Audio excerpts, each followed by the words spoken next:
Okay, alright. I'm so pumped up. We could spend, and I do mean this, we could spend hours talking about every chapter. And even in making this video, I've had to make it several times because I want to talk about chapter 1, I want to talk about chapter 2, then I want to talk about chapter 3, and so on and so forth. And I'm just kind of having to remake it because there's so much stuff in these chapters that I want to draw from and pull. I even think it's cool. Well, let me first just say this, okay? We are coming out of, remember the song 5-12, 5-5-12, 4-1. So we're coming out of the 5 Pentateuch, coming out of the 12 historical narrative. We've come out of the wisdom lit that Donnie has just and Luke have just walked us through in Psalms and Proverbs, and there are also Ecclesiastes and Job, Song of Solomon that we could add to the wisdom lit. But now we're coming into the what they call minor and major prophets. And it's not because one is more better than the other. It's actually just more better. That's more better English right there. But it's just because which one is longer. Daniel's a little bit longer than some of the shorter ones like Jonah or Hosea. And we'll get to those later. But as of now, we're in a major prophet. And the major prophet, once again, not because Daniel's any better, just because his chapters are going to be longer. Ezekiel's going to be longer. Jeremiah's is going to be longer than some of the other ones. And you have 3 different types of minor or major prophets that the categories fall into. Most everyone falls into one of these 3 categories. Either pre-exilic, post-exilic, or during the middle of the exile. So what do I mean when I say exile? I mean Babylonia or Babylon coming in and taking over Israel, taking over Judah, and escorting or taking captive all of the inhabitants and bringing them either into their land of Babylon and forcing them to become Babylonian, or leaving a small section of people in Babylon who would have became known as the Samaritans, by the way. So where does the Samaritans come from in the New Testament? We say they don't even want to speak, the Jews don't even want to speak to the Samaritans. The Samaritans, they get a bad rap. They would have been the ones left behind in Jerusalem, in Israel, when all the other Jews would have been taken to Babylon. And so that's what we see. That's why there's a little bit of hard tension and hard feelings because of them. But post, and mid. So is it before the exile? Meaning, is this Arthur writing, don't do this, repent of your sins, turn to God. If you don't, there's an exile coming, and so y'all better turn, or an exile's coming. Those would be some pre. Or maybe it's post-exile, meaning that I'm coming out of the exile. God has delivered us after all of these years. He's come and called us back to our homes, back to our lives, back to our places of worship, and back to our land. Or is it during the middle of the exile? So Daniel is an author or a prophet who's going to be writing in the middle of the exile, right at the beginning. He's kind of in the middle between the pre and the mid. He's more mid, but he is going to be some of the first batches to be taken by King Nebuchadnezzar himself, and him, along with his friends, are going to be put into the Babylonian services. And his friends are actually named Mishael, Azariah, and Hananiah. And you may know them as Shadrach, Meshach, and Abednego when you see like the blazing furnace, you know, Shadrach, Meshach, and Abednego and the hot furnace. You've read it all your life, and that's how we know them. We should know them, though, as Hananiah, Mishael, and Azariah, because it's actually the Babylonian culture that changed their names. They changed their names to, it is God who helped us. That's what Azariah means. Into, we serve no God, but their God was named Azor. So we serve no God but Azor. Do you see how the culture tried to dictate who they were? Not only that, but one, Hananiah, which was also called Shadrach, his name went from Hananiah to Shadrach, being that the god of sin is what Shadrach means, or the god of immorality. So the culture is just saying, hey, look, just indulge in sin. We're going to change your name. And even the middle name there, Shadrach, Meshach, and Abednego. Meshach actually means our God of Azor is the God of wisdom. So, don't go to your God for wisdom. We'll give you all the wisdom that you need. Don't worry about it.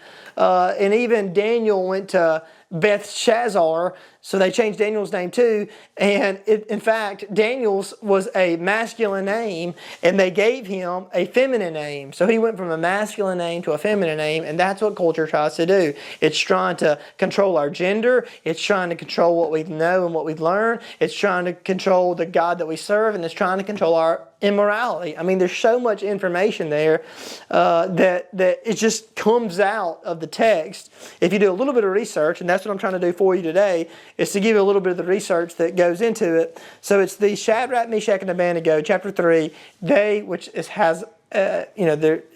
their Babylonian name, Shadrach, Meshach, and Abednego. They are going into a blazing furnace because they will not bow down. And because they don't bow down, they tie them up, and you probably all know the story, and they see another angel in the fire. It's this thing called a Christophany.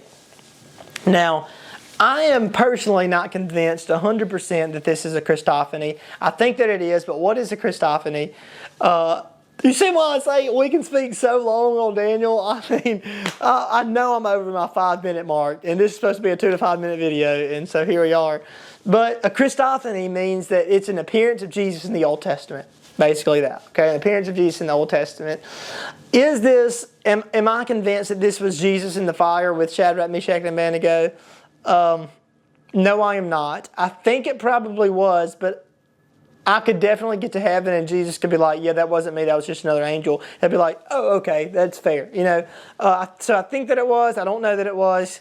And the Bible just says, Nebuchadnezzar said, look, it's an angel of God, or it's someone who looks like the son of a god. But the point is there were 4 people in the fire.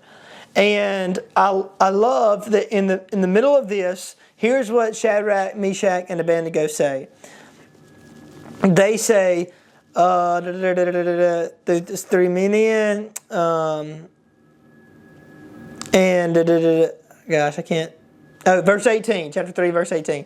But even if he doesn't, let me back up and give some context, okay? Verse 17 says, if we are thrown into the blazing furnace, the God whom we serve is able to save us. So they say, you know what, God's going to save us. But, verse 18, even if he doesn't, we want to make it clear, your majesty, that we will never serve your gods or worship the gold statue that you have set up. And that's the verse that I want to maybe end on today, is that these 3 men said, in one hand, we're believing in God. We're believing God can save us. We're believing that He's going to deliver us. We're believing that He's going to come through. And we're believing that He's not going to let us die. But even if He doesn't, even if He doesn't come through for us, I'm not turning my back on Him. And I'm not serving your gods. Whew. Let me say that again, because this is huge.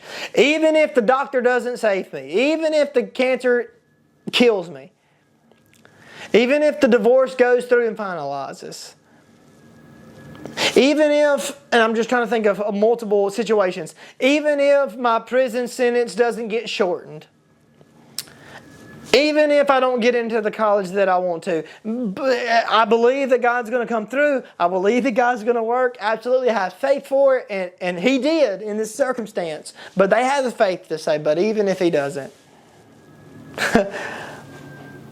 That's so good. But even if He doesn't, I'm not worshiping your gods, and I'm not turning my back on mine. Because I serve the one true God. And He knows what's best. And He's going to come through. And what a inspiration to all of us today. And I think that's such a beautiful passage. I want to maybe just even share one more thing about just kind of Daniel chapters 1 through 5. And that is the effect that had on Nebuchadnezzar. When he saw their faith, he became furious. He throws them in the fire. The soldiers that throw them in, you probably know the story, they die. But when Nebuchadnezzar sees them come out of the fire, not even smelling like smoke, not even smelling like anything, he's going to say, listen to what he says. He says, praise to the God of Shadrach, Meshach, and Abednego. He sent His angel to rescue His servants who trusted in Him.